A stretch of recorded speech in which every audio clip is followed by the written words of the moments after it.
So we're here to talk to you a little bit today about your sensory systems and how they help you get your work done during the day. So every sensory system, I like to think of like a gas tank. We get a certain amount of energy to use during the day, and what we do either drains our gas or puts a little more gas in our tank. So if this is our gas tank, me being here talking to all of you and being really nervous and excited is going to take a lot out of my gas tank. So then hopefully some of the things that we're going to show you today will help you put a little back into your gas tank so that you can make it through the day a little bit easier. What we'd really like to have you guys get out of this today is learning to listen to your body a little bit better and try to focus on what your body's trying to tell you, and really be scientists and investigators and learn what helps your body and test things out and see how it makes you feel so that you can use these things regularly to help your body do better. So right here we have Avery. Hi. She's an OT assistant here at Reliant. I'm Alex, and this is Kelsie. Kelsie is an OT student doing her internship with us, and she worked on this project with us, so she's joining. We expect there to be a few questions today because it's some kind of challenging information, so please don't be shy and ask us to try to explain it a different way or go over things a little bit better for you. So first, we're going to start out by playing a video we made ahead of time for you guys. So Kelsie's going to set that up now.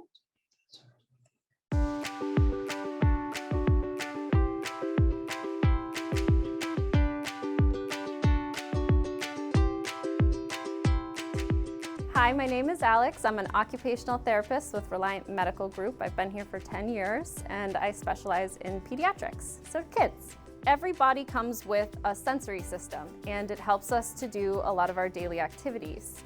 The most important one for today is our proprioceptive system. It has sensors in all of our joint spaces, so anywhere that our bones come together and meet up. So we can use this system to help us with our focus and our learning. Anything that smushes or pushes your bones together helps to feed the system. So we're going to show you some activities and exercises that can help feed the system so you can focus and learn better. A great time to use some of these activities or exercises is when your body is craving getting up and moving around. Or sometimes if you want to chew on something, that's an indication that you're trying to feed this system because your jaw has the same sensors as the rest of where your bones come together. So sometimes when we chew on our pens and pencils, it's a way for us to know that we want to get up and move.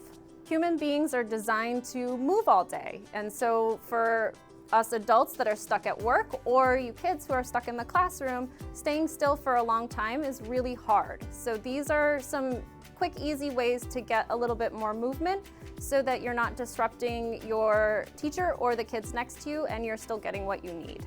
Movement breaks generally help everyone. So if you're having this feeling, it may have been a long time since the other kids also moved. So it's a great idea to ask your teacher if you can all have a movement break.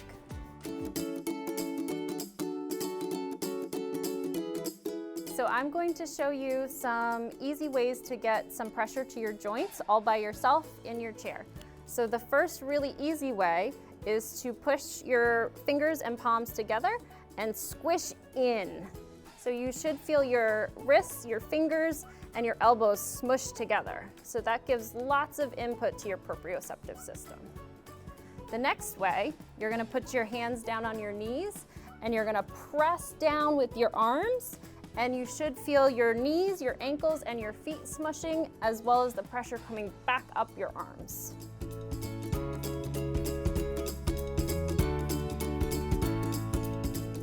Our first yoga pose is going to be called boat pose. So what we're going to do is take our legs out straight and lean back so that we're holding our legs off the floor and we're keeping our spine nice and straight. Our next chair yoga pose is called camel pose. We put our feet on the floor flat, our legs together. We reach back and we stretch our shoulders open. This one is called chair pose. We put our feet together, bend our knees like we're sitting back in the chair, and our arms go straight overhead. We have a chair version of child's pose. This one might get you in trouble with your teacher, so you might want to let her know that this is what's happening first. So you're gonna kind of flop over and get pressure through your legs and your belly and let your arms hang. For crescent pose, we're gonna reach our arms up over our head, and then we're going to bend to one side and get a nice stretch through our stomach. Come back up, and then we're gonna go the other way. This pose is called extended side angel. We're going to bring one arm across to our other knee, stretching straight, and our head is going to turn up to look at our other hand. This is Avery. She was smart enough not to wear a dress today, so she's gonna show you happy baby pose.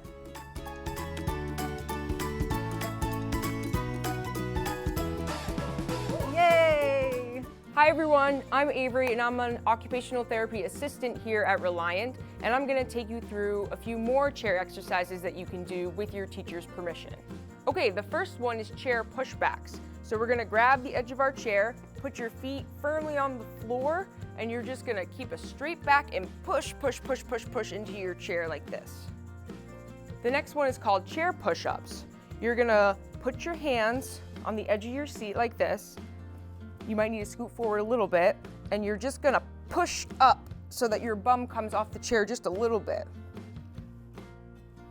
The next one is called toe touches. So you're gonna straighten your legs, come to the edge of your seat a little bit. You're gonna reach your arms up and stretch down and touch your toes. If you can't touch your toes, that's okay, just go as far as you can. The next one is called arm presses. So you're gonna put up your arms like this, like you're flexing your big muscles, and then you're gonna pull them in towards your face like this, almost like a seal clapping. And the last one is something that I like to do when I'm feeling stressed or nervous or fidgety, and it's called a bear hug, and you're just gonna wrap your arms around yourself and squeeze, squeeze, squeeze, squeeze.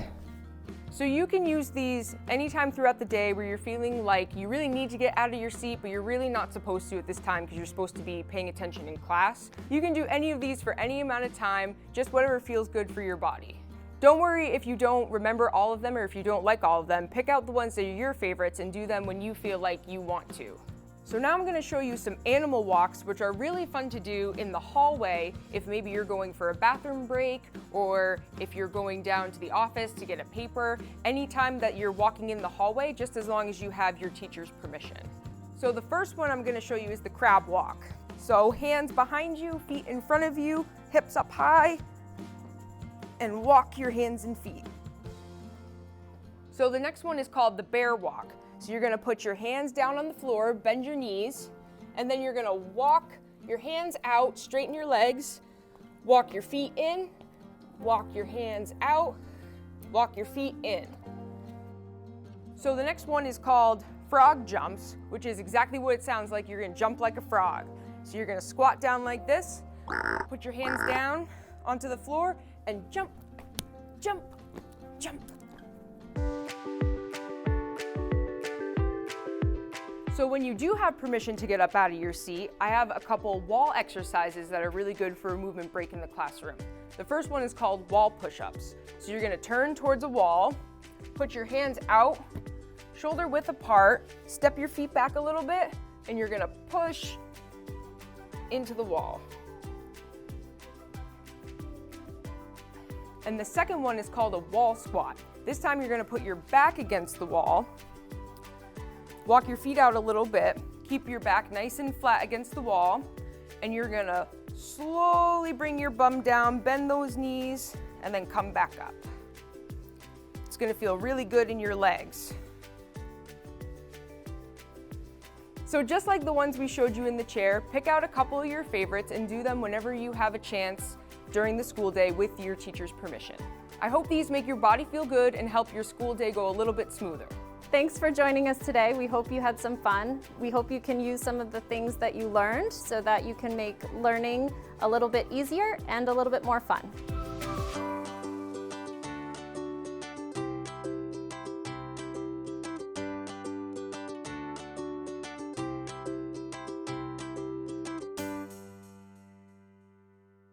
Awesome. Thank you so much. I was doing it along, so learned a lot on that one. Are you able to see the classrooms now? Yes, we saw everybody trying those things and we loved it. Yay. Nice job. Great job, everyone. Does anyone have any questions about that whole proprioceptive idea? I know it's a tricky one. Oh, a lot of questions. So many questions. Can one of you get in the chat and pop in a question or unmute and come talk to us over in Mrs. Boudreaux's room? I see a lot of hands over there. We've got one over there.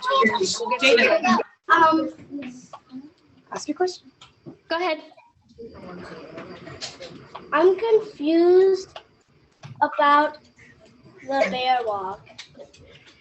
The bear walk, okay. On how to do it? Yeah. Okay.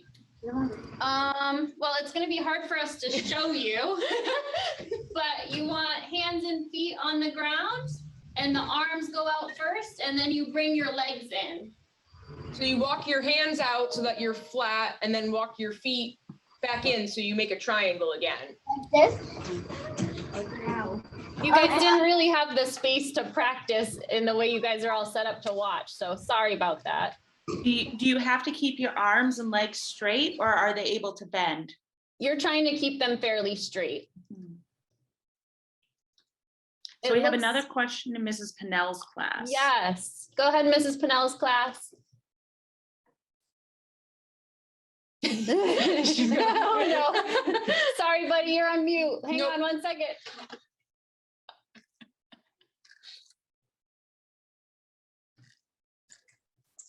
Okay, you're ready. Go. Why are we allowed to do this in the hallways? Well, you have to ask before you do it in the hallway. But if you're going in between classes, if you're going to the bathroom, or if you're going in between from lunch or recess or whatever it may be, you can ask your teacher if it's okay to do it in the hallway. Good question. Go ahead, quick, Tanya. I got another question. Yes, sir. Okay, so if we're doing like the bear walk, right? Uh-huh. And if we can't really like do it. Is that one hard for you? Are you looking for a modified? What Yeah. would be a modified version of a bear walk? what would be a So the modified version would be to bend your knees a little bit. That usually helps. And then you don't have to go as low or as high if you can't. Just go as much as your body can do.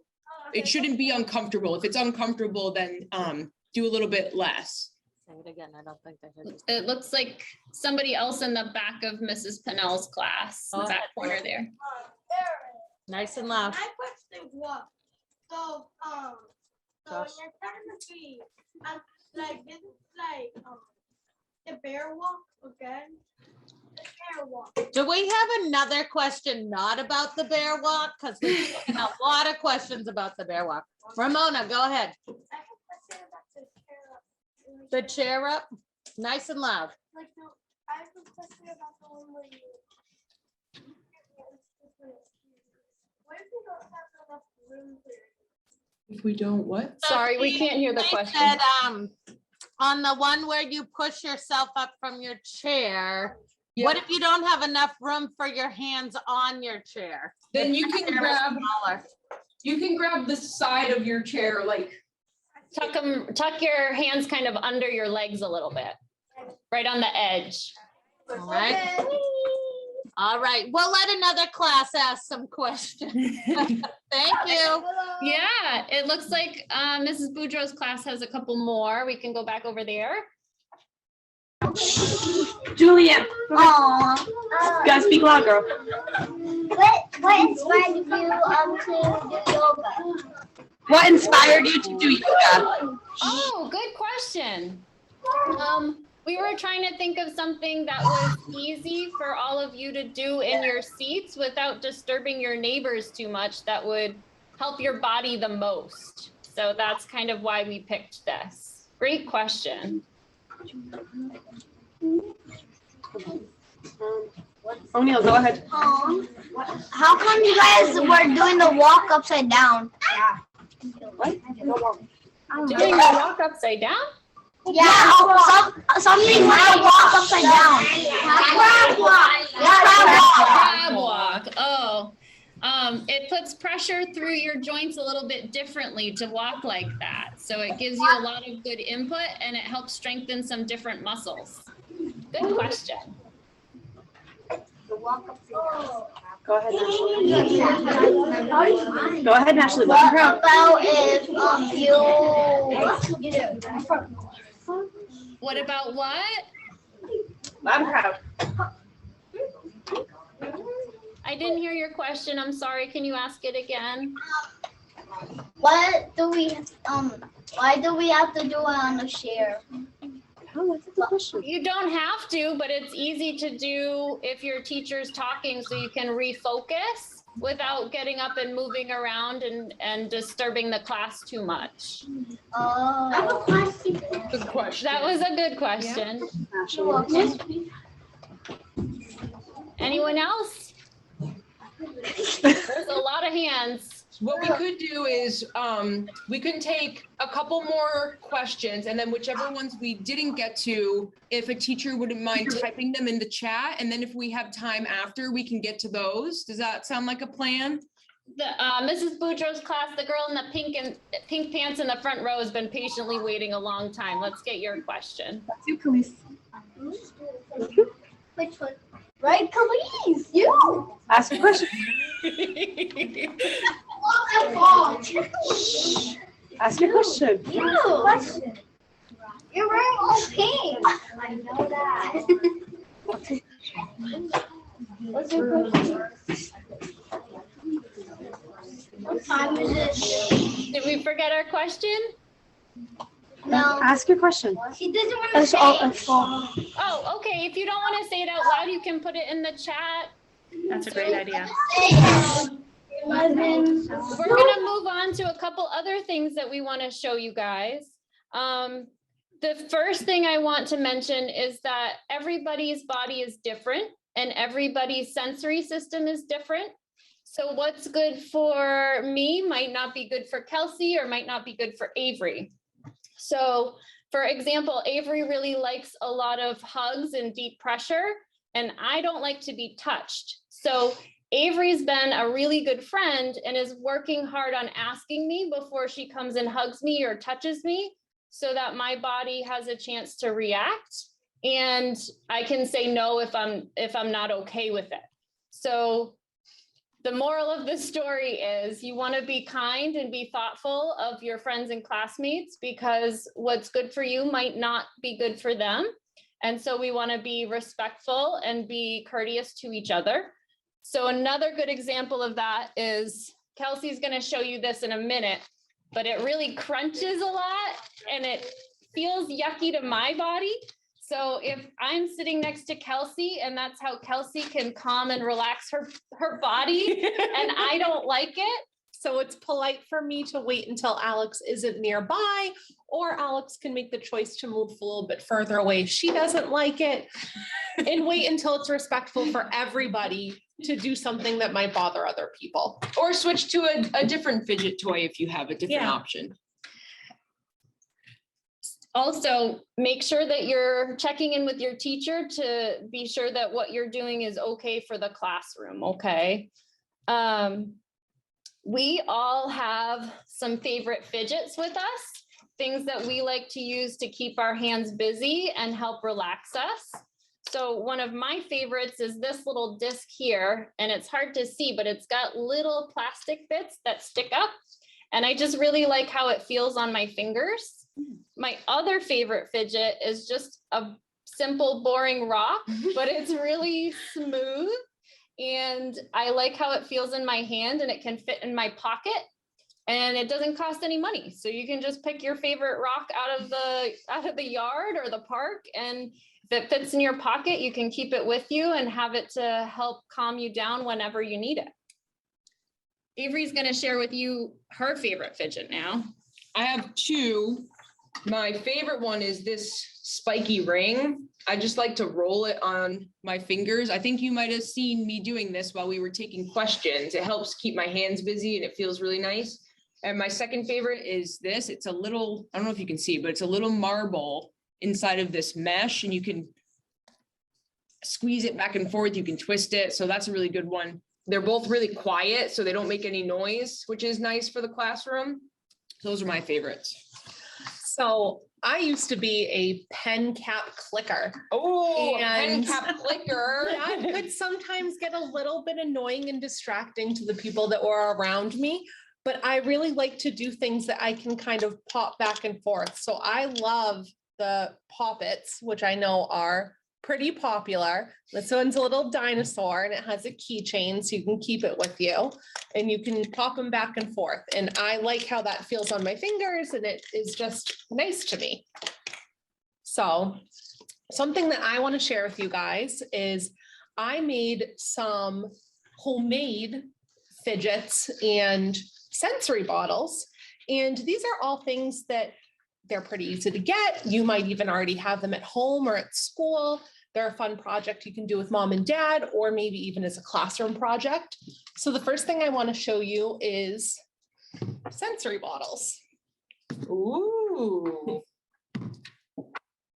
So I bought these bottles just to make sensory bottles, but you can use any water bottle or empty bottle that you have. If you're thinking about making them for your desk, you could use the little mini water bottles and then they wouldn't take up too much space. So this one is an ocean bottle and it has water and glitter and seashells in there. Amazing. And you can turn it around and then you can watch the seashells go and you can watch the glitter go. This one is a little bit noisier. So this might not be one you'd want to do in the middle of class unless it's a time that's okay for your teacher. So this one is filled with rice that has a little bit of food coloring on it. And then little teeny tiny watermelons and kiwis. Cute. And so this one's a little bit more for sound input. That could be a good homework station one Yeah. at home where you won't be disturbing anyone with the sound of it. So the next one is an outer space bottle. Ooh. So this one you can see it has moon glitter, star glitter, and then black food coloring in the water. And this one I really like to use for breathing. So I like to take nice deep breaths. I'll give it a good shake when I'm feeling a little bit stressed or a little bit too excited, or like I have a little bit too much energy and I want to relax. And then I take deep breaths.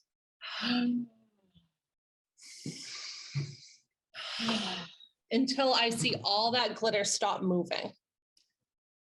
And then this last one I like because it's a little bit heavier. It has corn syrup Ooh, bubbles. instead of water. And the bubbles move a little bit slower. And because it's heavy, it gives a little bit of that good proprioceptive input that Alex was talking to you guys about. So I like to play with it and make the bubbles go back and forth until I get some of those beads that you see in there all the way down to the other side. Nice.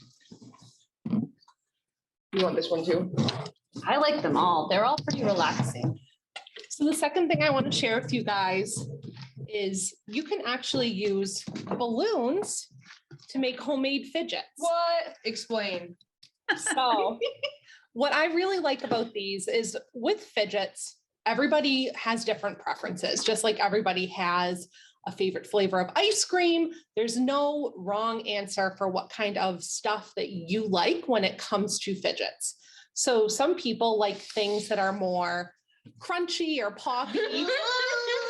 Alex does not like things that are crunchy or poppy. Some people like things that are more soft. Some people like things that are more slippery. So all of these are balloons, and I'll share with you what's in each of them and kind of try to describe what it feels like. So this first one is a balloon and it has rice inside. Rice. Rice. Amazing. Did you cook it first? I didn't. This is just raw rice. So it's nice and crunchy and crispy, and it kind of feels like you're squeezing sand around, like you're on the beach and you're rubbing sand together. So there's one idea. This one is very soft and squishy and stretchy. This balloon has Play-Doh in it. What? No way. So this one feels very, very different than the first one. Thank you. This one is a little bit like the rice. This one is Orbeez that do not have water in them. So they're just tiny little round beads. And it kind of feels like the one with rice, but it moves a little bit more like you're rolling tiny balls together. What happens when you put water in them first? Then they get bigger. Whoa. If any of you have ever felt what water beads feel like, or Orbeez when they have water in them, they're very slippery and they slide around past each other. And when you Squishy put and them, gushy. yeah, when you put it in the balloon, it still kind of feels like that, almost like jelly. And it's very slippery. And you can kind of see the bumpies through the balloon. Cool. That is such a great idea. This one is the one that Miss Alex. I'm gonna move away. I'm gonna move away for this one. So look at, I'm waiting until they move back. I'm being a considerate friend, and I'm gonna show you guys closer. This one has rock salt in it. So it's kind of crunchy and crispy, and when you squeeze it together, it's kind of crackly. You can almost probably hear it. You guys hear that? So this one is really rough and crispy and crunchy. Whew. And Oh, I don't like this one either. this last one has cornstarch in it. And you could do, the cornstarch is almost like it's powdery, but it's almost like squeaky, like really fresh snow. And if you wanted one that's maybe a little less squeaky, you could do flour instead of cornstarch. But as you can see, there's no real rules on what you put inside the balloons to make fidgets. It's about what kind of textures you like and what feels good on your fingers. So quick question, how do you get the items in there? That's a great question. So what's really important is you first want to take your balloon and you want to blow it up as big as you can get it, and then pinch the end and hold that air in there for about 1 minute, because then when you let the air out, the balloon will be a little bit stretched out. And then I think the easiest way is to use a funnel and just wrap the end of that balloon around the end of the funnel. And then whatever you're trying to fill the balloon with, you can put in there and then just tap into the balloon. You don't want them super full because then it's easier for them to pop. And the only exception is the Play-Doh, which that one is a little bit tricky. You want to just do, But so not- worth it. yeah. For the Play-Doh, I'd say just don't do a lot of Play-Doh. I'd take your Play-Doh, roll it into a ball and put it on the table. And then you use one finger on each side of the balloon to stretch out the opening and put it down around the Play-Doh. And then you got to kind of push it in. Good question. Does anybody else in any of the classrooms have any questions about any of the fidgets I made or how you could make them at home or at school? I see questions in Miss Lots of Boudreaux's hands. class. Yes, lots of hands, lots of curiosity out there. Go ahead, Anthony. About the fidget.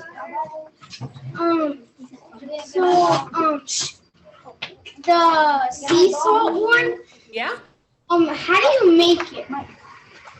the sea salt one. The rock. Yes. So I did not make the salt. Is that your question? How I made the salt? Yes. Okay, so if you go to the grocery store, or mom and dad or whoever goes to the grocery store, in the salt aisle, you can buy pink salt, and it's called pink Himalayan rock salt. And I can write that down in the chat for you guys. Thank you.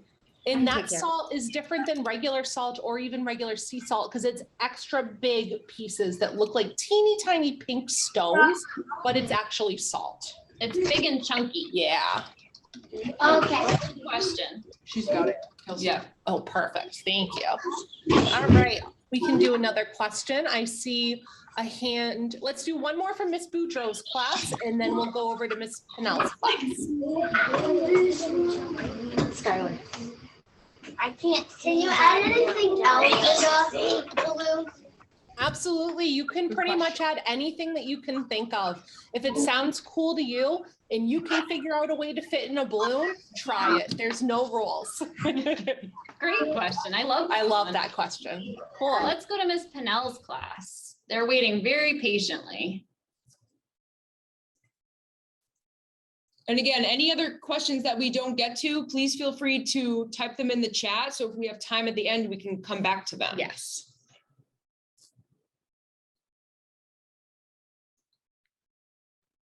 Miss Pennell's, there we go. So, when you had that puppet, the dinosaur one, it's actually named a simple dimple. It's named what? Dimple. A simple dimple. Simple dimple. Thank you. You taught me something today. That's awesome. Me too. What else, Mrs. Pennell's class? I have a question. Go ahead, Josh. If you have like a fidget, like a simple dimple, or like one of those balloon ones, what if it's super noisy for the class? Yeah, so that's a really good question. That's kind of what Alex was talking about, that it's really, really important that when we're doing things like fidgets, they can be really helpful to us and our bodies, but they can also be distracting to the people around us. So we want to make sure that, especially in class, we're not picking ones that are really loud. So none of the ones I showed you today are super loud, except maybe the rice bottle. But other than that, it's really important to have the discussions with your teachers about what they will allow in the classroom and what they think is appropriate. And it might also mean that during certain times of the day, different fidgets are okay. And during other times of the day, when it needs to be quiet, you need to choose a more quiet one. That's a really good question. Go ahead, Gabriel. So the rice one, the one in the balloon. Yeah. So